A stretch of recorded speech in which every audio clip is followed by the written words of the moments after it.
Nikita and I are going to see a house today. So the first thing we're looking at is the yard. So this particular yard doesn't have a fence, and it is in a high traffic main street. Something we need to be aware of. It does have a small porch.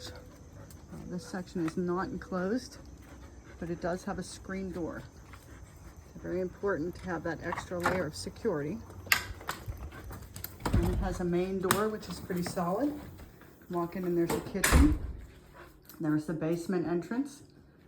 So we don't need to worry about going to the basement. That's definitely a door you can keep closed, so you don't have to worry about your dog going down there, or if you have it secured enough, you can definitely leave it open. Okay.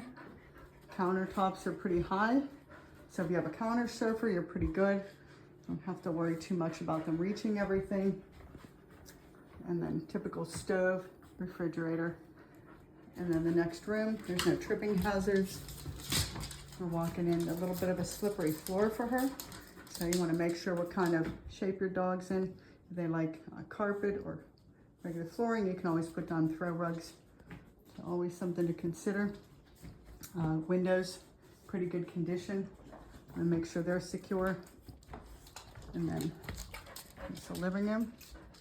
Windows again, so she would be able to access them. So we'd want to make sure either not to put furniture against them if they're, a dog that gets really excited about the windows and barking, or if they're okay with it, then they can look out the window all day. And then the upstairs, we can always block that off if you don't want the dog upstairs. Maybe only at night you want them up there, or if you want them up there, she would certainly have access. There's a nice rug there. She wouldn't slide on the steps. The stairwell is pretty good. Come on.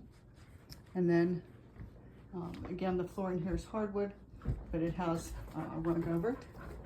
And then here is the other door. So it looks pretty secure. Let's see if we can exit out this way. Okay, so no screen door.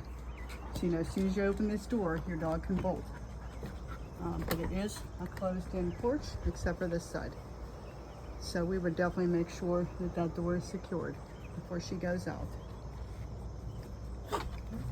And we're going to get back in. So always remember, you're looking at a house to see what's good for your dog, what's good for your family, and you certainly want to make sure that everything works for everyone. It's no good if you're struggling every day with, say, you're making sure the dog can't escape out the door. You want to make sure there's that double layer protection like we have here.